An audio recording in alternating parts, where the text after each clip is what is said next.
नमस्कार, city centre में आपका स्वागत है। मेरा नाम है अक्षय डूंगरे और इस वक्त हम हरिद्वार में हर की पौड़ी पर मौजूद है। देश भर में कोरोना का संक्रमण काफ़ी तेज़ी से फैल रहा है। वहीं यहाँ की भीड़ को देखते हुए ऐसा प्रतीत होता है कि किसी के मन में भी कोरोना का डर है ही नहीं। आपको दिखाते हैं सुबह का नज़ारा। यहाँ पर आप देख सकते हैं कि किस प्रकार से भारी भीड़ न सिर्फ इस जगह पर है बल्कि पूरे जितने घाट यहाँ पर है हर जगह नज़ारा बिल्कुल ऐसा ही है। सबसे बड़ी चिंता का एक यही विषय रहा है, अगर स्वास्थ्य विशेषज्ञों की बात माने, कि कोविड के समय में जब केसेस तेज़ी से पूरे देश में बढ़ रहे हैं, ऐसे में किस प्रकार से सोशल डिस्टेंसिंग या फिर मास्क एटिकेट की अगर बात करी जाए तो उसको मेंटेन किया जाएगा। लेकिन यहाँ पर सामाजिक दूरी एक बहुत बड़ा मुद्दा है और एक चैलेंज की तरह उभर कर आया है। क्या लगता है कि जो देश में जिस तरह से कोरोना का माहौल है इस वक्त, उसको देखते हुए कोई चिंता यहाँ पर लोगों में? देखिए, बाहर यहाँ पर आने के बाद चिंता दूर हो जा रही है, क्योंकि यहाँ का प्रशासन, यहाँ के साधु संत और जो भी मीडिया वाले लोग भी हैं, वो सभी लोग प्रयासरत हैं कि बता रहे हैं कि आप लोग सोशल डिस्टेंसिंग बना कर रहिए, आप लोग हाथ साफ कीजिए, मास्क लगा कर रहिए। इसलिए यहाँ पर डर खत्म हो जा रहा है। सर, यहाँ पे जो हम जैसे आए हुए हैं तो हमें पहले अपना कोरोना टेस्ट कराया है। उसके बाद हमारे को यहाँ मेले में एंट्री हुई है। तो मेरे को नहीं लग रहा कि यहाँ कोई कोरोना पॉजिटिव होगा। अब हरिद्वार से आपको ले चलते हैं महाराष्ट्र की ओर। सांस की दिक्कत वाली बीमारी से बिना ऑक्सीजन के भला कैसे लड़ा जाए। महाराष्ट्र के कई जिलों में ऑक्सीजन की कमी देखने को सामने आ रही है। वहीं मुंबई में भी ऑक्सीजन की भारी कमी है। इसी कमी के कारण कुछ अस्पतालों के आईसीयू मरीज अब दूसरे अस्पतालों में शिफ्ट किए जा रहे हैं। 15 मिनिटं गायब होता. 15 आमचे 2 पेशंट जागेवर दाखवलेले सिव्हिल हॉस्पिटलमध्ये आणि 2 पेशंट गेल्यानंतर हे ऑक्सीजन सिलेंडरचं मेंटेनन्स करू राहिले.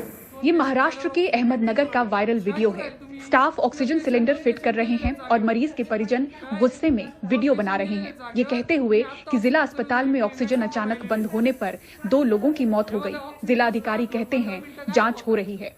वो जो इन्फॉर्मेशन मुझे मिला, रात को मैं 11:30 बजे वहाँ पे जाके प्रिलिमिनरी इंक्वायरी किया है। वो नेग्लिजेंस नहीं है।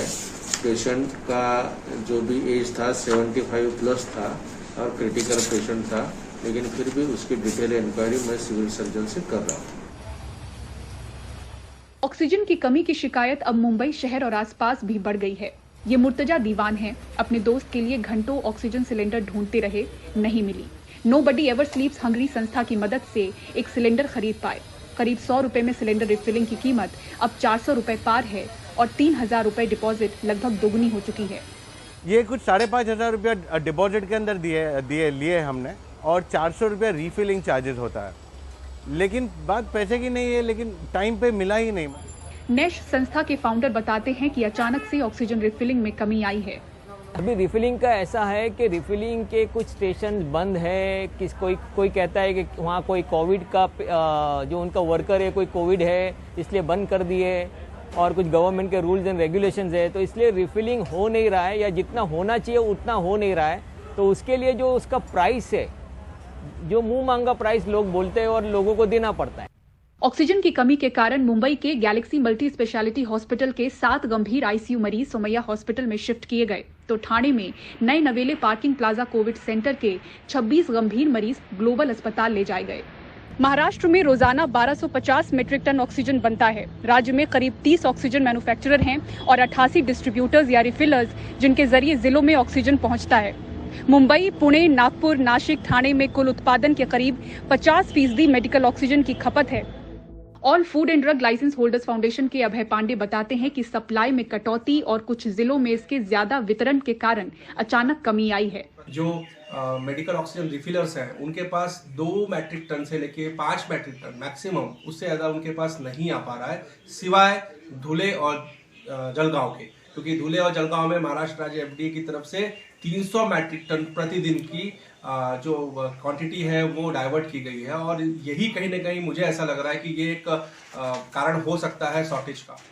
राष्ट्र में करीब 800 मीट्रिक टन ऑक्सीजन खपत की बात कही जा रही है। सप्लाई चेन में कटौती और गड़बड़ी को फिलहाल कमी का कारण बताया जा रहा है। अहमदनगर से सागर दुसाल के साथ मुंबई से पूजा भारद्वाज की रिपोर्ट, एनडीटीवी इंडिया के लिए। लगातार 1 साल से कोरोना संक्रमण के बढ़ते प्रकोप की वजह से पर्यटन स्थल बंद है।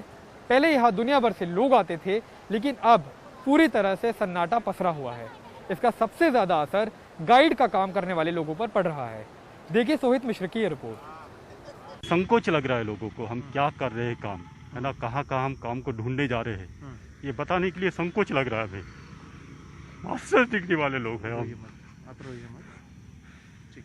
हम समझ फिटनेस के साथ में ज़िंदगी जी है, और फॉरेन टूरिस्ट के साथ में हम जाते थे, देश को बताते थे, गर्व के साथ बताते थे।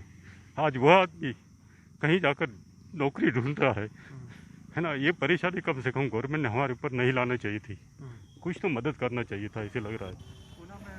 करीब 25 साल से गाइड का काम करने वाले उमेश जाधव भावुक होकर अपने साथ ही गाइड का काम करने वाले उन सभी लोगों की बात कर रहे हैं जो पिछले 1 साल से परेशान हैं। औरंगाबाद के प्रसिद्ध बीबी का मकबरा में हर रोज बड़ी तादाद में पर्यटक घूमने आया करते थे, लेकिन 1 साल से सब कुछ बंद है। 1978 से गाइड का काम करने वाले राम पीताम्बरे हिंदी, मराठी और अंग्रेजी के साथ ही जापानी भाषा भी बोलते हैं और विदेशी पर्यटक में काफी पसंद किए जाते हैं। 40 साल तक इस व्यवसाय से जुड़े रहने के बाद अब ये बेरोजगार हैं और परिवार वालों पर निर्भर हैं। लॉकडाउन लगा था पिछले साल, तब से मॉन्यूमेंट लगभग दिसंबर तक बंद ही थी, फिर चंद दिनों तक खुली और अभी फिर से बंद है। वक्तन फ़क्तन जैसी ज़रूरत पड़ती है वैसे किसी रिश्तेदार की दुकान पे अपने आप का समय देकर उसमें से 4 पैसे कमाने की कोशिश मैंने की है। कभी मैं गुरव समाज से हूँ, पुजारी कम्युनिटी से हूँ, इसलिए मंदिर में भी अपने भाइयों का हाथ बटाकर उसमें से 4 पैसे कमाने की कोशिश की है, वरना कुछ मेरी लड़की और लड़के इनकी मदद से और या माता की पेंशन की मदद से कैसे तो भी हम लोग गुजारा कर रहे हैं। पिछले साल करीब 8 महीने तक सभी पर्यटक स्थल बंद थे और कोरोना के बढ़ते मामलों की वजह से इसे दोबारा खोलने के बाद भी विदेशी पर्यटकों के आने की तादाद ना के बराबर थी और अब एक बार फिर इसे बंद कर दिया गया है। जर्मन और थाई भाषा बोलने वाले थॉमस बंसोड़े को नहीं पता कि आखिर वो क्या करें। मेरे साथ में बहुत सारे यानी टीवी के चैनल्स के साथ में मैंने बहुत सारे फॉरेन टूरिस्ट को गाइडिंग किया है और आज ऐसी परिस्थिति है कि हम एक रेपुटेड कल्चरल एम्बेसडर होके भी आज हमको सर्वाइव करने की बड़ी क्या बोलना है तकलीफ हो रही है और ऐसी हालत में हमने क्या करना चाहिए। पिछले 1 साल में सभी क्षेत्र में लोगों को नौकरी से हाथ धोना पड़ा। ऐसे में नई नौकरी मिलना भी मुश्किल है। कोई खेत में काम कर रहा है तो कोई 1 साल से बेरोजगार है। 20 में जब लॉकडाउन हुआ तब से लेकर अभी तक मोस्ट ऑफ द केसेस में अगर देखा जाए तो लगभग 95% ऑफ गाइड्स ने एक भी दिन काम नहीं किया है पूरे साल में। अभी तक का जो गुजारा चलता रहा शुरू के कुछ 5-6 दिनों में, तो हमारे जो सेविंग्स थे, फ्रेंड्स थे, फैमिलीज थे, रिलेटिव्स थे, है ना, उनके सपोर्ट से, लेकिन बाकी लोग भी कितने दिन सपोर्ट देंगे।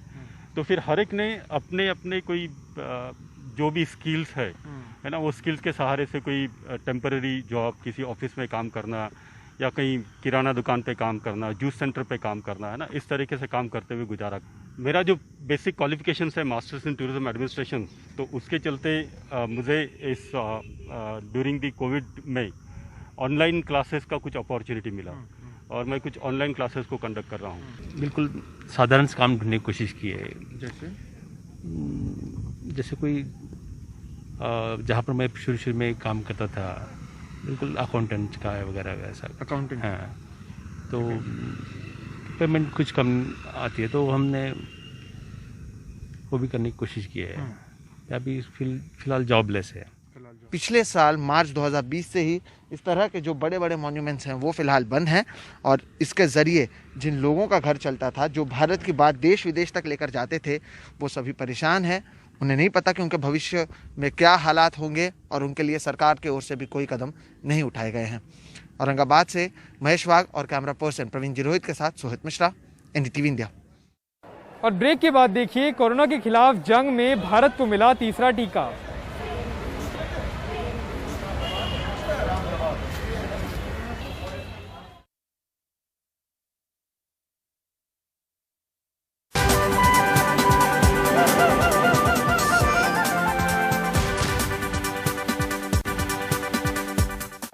कोरोना के खिलाफ जंग में भारत को तीसरा टीका मिल गया है। सब्जेक्ट एक्सपर्ट कमेटी ने स्पुतनिक वी को इमरजेंसी यूज ऑथराइजेशन के लिए हरी झंडी दे दी है। अब drug controller general of India को इस पर अंतिम मोहर लगानी है। भारत को मिला तीसरा टीका।